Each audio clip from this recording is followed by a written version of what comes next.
Amazina yanjye nitwa Mutoni, nkaba narakoze ikosa rikomeye mu buzima nkaryamana n'umugabo wa mukuru wanjye, ariko ikinzanye aha ngaha ndagira ngo mungire inama.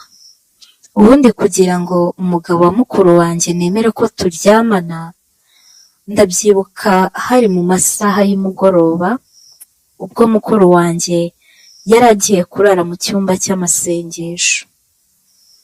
Icyo gihe kuri uwo mugoroba nasigaye mu rugo ndi kumwe n'umugabo we twenyine, nuko ndagenda ntunganya ibyo kurya bya nimugoroba, maze guhisha twicara ku meza turasangira turarya, nuko tumaze kurya umugabo wa mukuru wanjye nibwo yambwiye ute se byakunda ko dusangira akabyeri mbere ko tujya kuryama? Ndamubwira nti nta kibazo rwose, kuko n'ubundi twari dusanzwe dusangira icyo kunywa inshuro nyinshi tumaze kurya. Twicaye mu ntebe dutangira kureba na filime, ari nako tugenda dusangira kuri byeri, nuko nibwo nabonye umugabo wa mukuru wanjye atangiye kunkoraho mu buryo budasanzwe, ankora ku matako, ankora mu gatuza, nkabona nyine arimo arankorakora. Gusa kubera ukuntu mwubaha nanamutinya, naramwihoreye nubwo byari biri kumbangamira, ariko nabuze ukuntu mubuza kunkoraho, ndavuga nti reka dukomeze tunywe, mu kanya nahita mpaguruka ntigere kwiryamira. Muri ako kanya rero nibwo umugabo wa mukuru wanjye yagabanyije volume arambaza uti harya ubundi Muto, ati ubundi mu buzima bwawe wumva wabasha gukora iki? Ati ko vuba aha ngaha njye n'umugore wanjye dushobora kuzigira hanze, uzasigara gutyo gusa? Ati ndagira ngo umbwire ikintu wifuza gukora, ngo ushakire igishoro ujye mu kazi ukore, ku buryo nituramuka tunagiye ubuzima butazagucanga. Numva ndishimye cyane kuba umugabo wa mukuru wanjye anzirikana. Nta kindi kintu namusubije, namubwiye nti rero mu buzima bwanjye nahereye kera mfite inzozi zo gucuruza. Ndamubwira nti nshingiye iduka ryaba iricuruza imyaka, ryaba iricuruza amavuta, waba ungiriye neza, waba umfashije, kandi rwose nabyitwaramo neza. Ubwo arangije arambwira ngo ubuse ngo nk'irya miliyoni 5 ntiryaba rihagije? Ndamubwira nti nayo ngayo ni menshi, kuko muri karitsiye iwacu tuzi n'abagiye bafungura amaduka kuri 1, 2 Miliyoni. Ndamubwira nti rwose 5 ni nyinshi, nafungura iduka rikomeye nkacuruza. Bofre arangije arambwira utoke, ti kano kanya rero ngo nta mafaranga mfite, ngo ariko ejo bundi nibaduha amafaranga, ati njye nzahita nguha amafaranga, ba wiga umushinga wawe neza ku buryo uzahita ujya gucuruza. Narishimye cyane muri ako kanya, mpita muhobera, muhobeye umugabo yanga kundekura. Mu gusubira inyuma gutya numva umugabo ntashaka kundekura. Uwo mwanya nibwo yahise ambwira ngo none se Muto, ngo ubwo ngo ni uku nguko bashimira abantu b'abagabo? Ndamubwira nti se urashaka ngo ushimire gute Bofre? Arangije arambwira ngo none se ngo uko ubizi ngo urumva ari cye kindi wama nkishima koko? Ngo reka nkikwereke.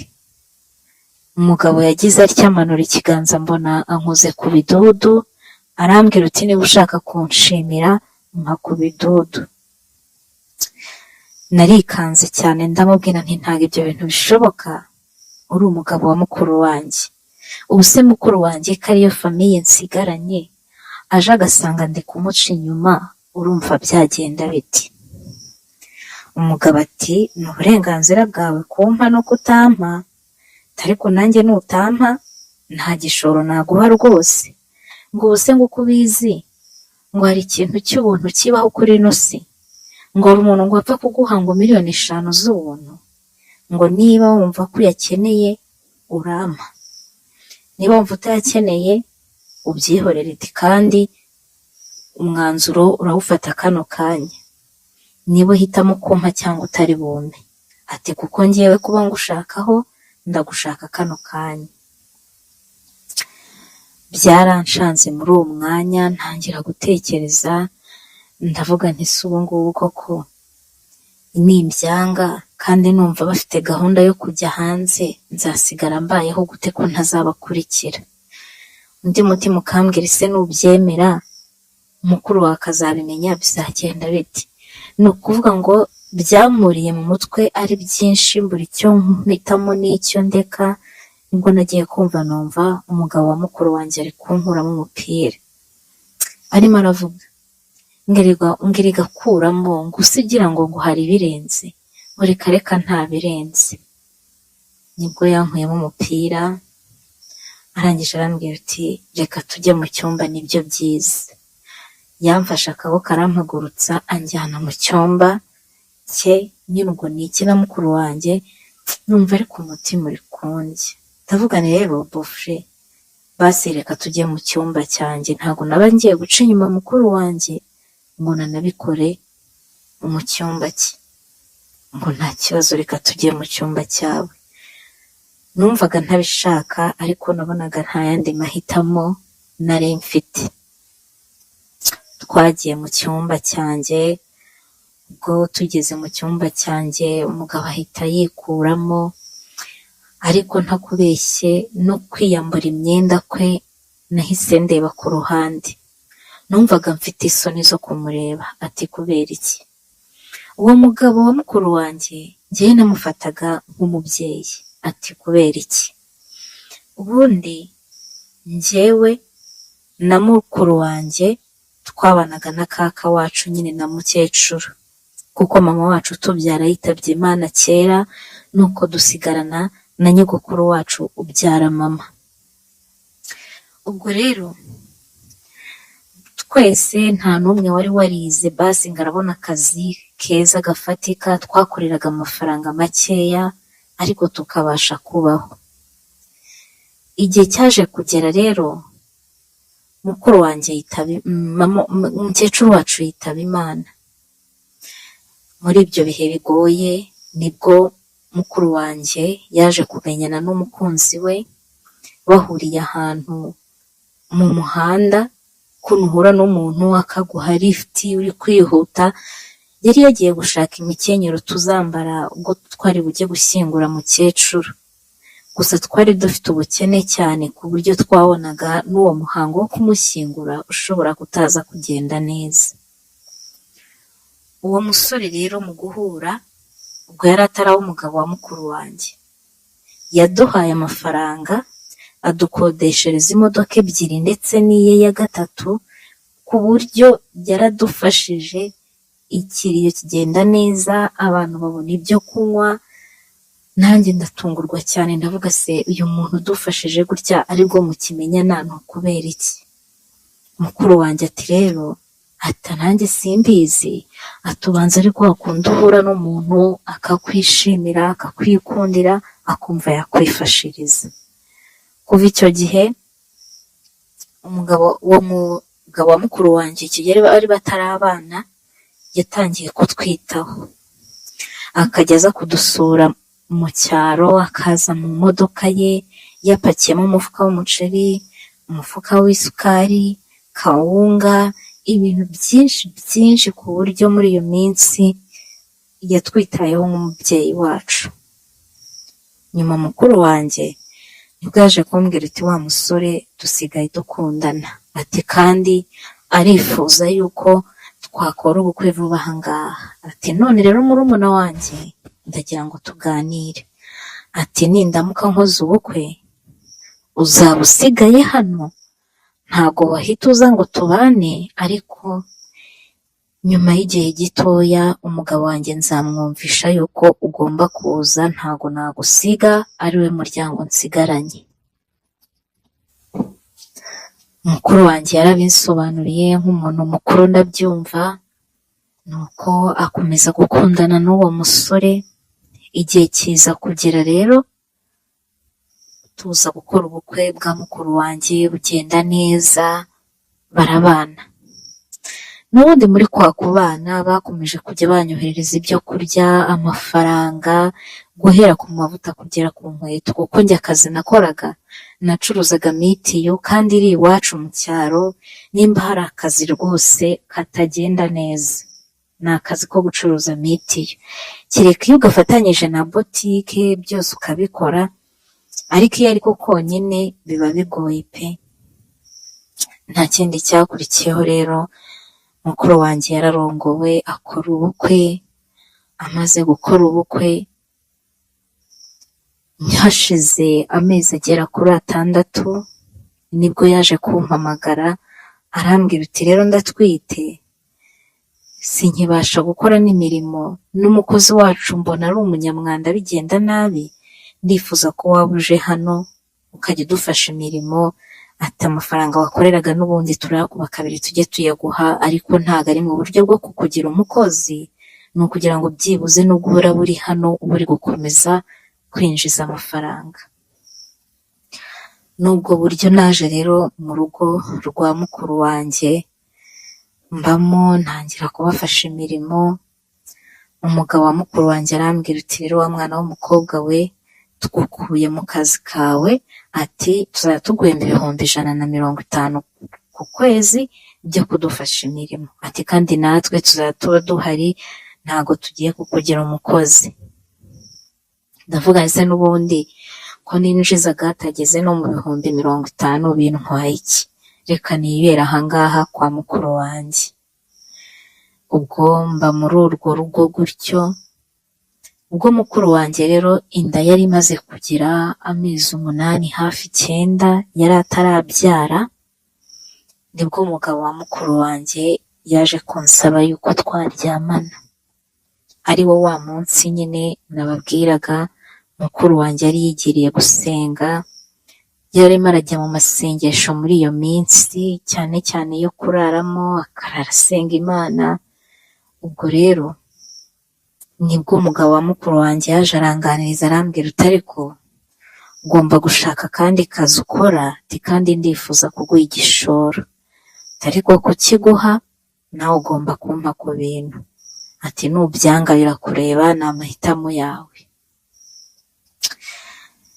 Nanjye nitekerejeho mbona koko nintikunda bizarangira isi nyikaragiyeho.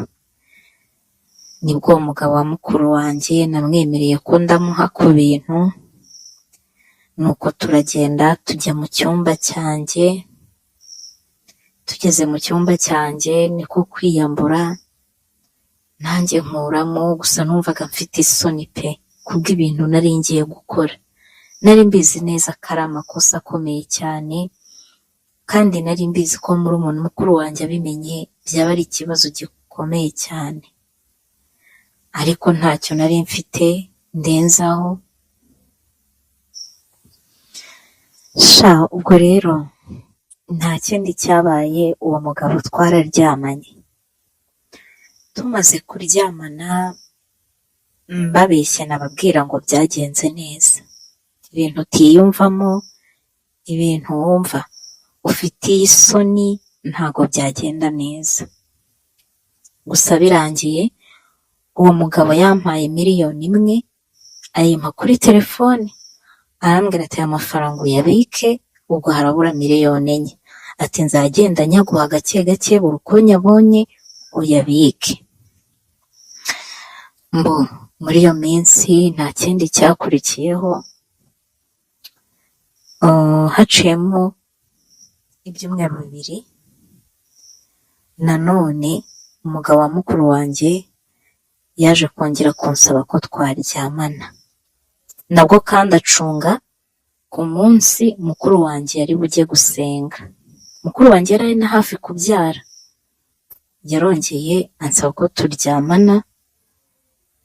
Icyo gihe yansanze mu cyumba noneho ndyamye, hari nka 3:00 naryamye twahishije, nibwo nagiye kumva numva unkomangira, byunse nsangana umugabo wa mukuru wanjye. Arambwira ati se ko nari nkuzaniye andi mafaranga, ati kandi nkaba nanagushakaga byakunda, kuko yari azanye amafaranga rero ntabwo nari bubyange. Yampaye ibindi 500, arambwira ati ubwo hasigaye 3,500. Turongera turaryamana, uwo munsi ho twaranararanye. Muri iyo minsi rero mukuru wanjye yaje kubyara, ariko mu kubyara ibintu ntibyagenda neza, umwuka umubana mukeya, ewana biragorana, biza kurangira mukuru wanjye yitabye Imana. Byarangoye ariko ntacyo twari dufite twabikoraho, twarashyinguye birarangira, hasigara umwana w'uruhinja. Uwo mwana tayari tuba tumushyize ku mata. Noneho uwo mwana mu gutangira kunywa amata, natangiye kumurera nkaho ndi mama we nyine, ninjye wari uri hafi ye, ndamurera pe. Gusa rimwe na rimwe umugabo wa mukuru wanjye akajya ansanga mu cyumba naryamye, akansaba ko turyamana. Byakomeje kujya bibaho nyine gake gake, ngenda nsa n'ubimenyera, ku buryo byaje kugera ubwo noneho dusigaye tunabikora bikagenda neza, nkumva nta kibazo. Noneho umugabo atangira kujya arara mu cyumba cyanjye. Wibuke njye nararanaga n'umwana. Umugabo atangira kujya arara mu cyumba cyanjye, arambwira ati Imana ishimwe kuba nari mpari, ngewe ntaza kuba mpari ngo mufashe umwana, ngo yari gusara. Tukajya turarana, mbona ukwezi kwa mbere kurashize, mbona ukwezi kwa kabiri, neza twarabaye nk'umugore n'umugabo. Nibwo umugabo wa mukuru wanjye rero, ubona kano kanya yashize imyaka 2, umwana n'ubu tuvugana ampamagara mama, ise akamuhamagara papa. Byaje kurangira rero umugabo wa mukuru wanjye anteye inda mu buryo tutateguye, kandi n'uwo mwana yari akiri muto cyane. Byaranshanze, mbura icyo nkora, ndavuga nti se ubu ndabigenza nte? Icya mbere anteye inda ndi murumuna w'umugore we, ayo ni amahano. Icya kabiri anteye inda ntiteguye, dufite n'umwana mutoya turi kurera. Abantu benshi, inshuti zanjye nkeya tuganira, zangira inama yo kuyikuramo, arambwira bati rero wahita usara ukiri mutoya. Ariko umugabo wa mukuru wanjye we mbimubwiye, arambwira ngo nitwakire ibyabaye, ngo umwana ni umugisha, ngo nindeke dusezerane twibanire nk'umugabo n'umugore birangire. Numva nabyo ntacyo bitwaye, ariko mu by'ukuri ntabwo nari niteguye pe. Numvishe bibaye nk'ibinshanze, ndagira ngo mungire inama, ari wowe wabigenza ute?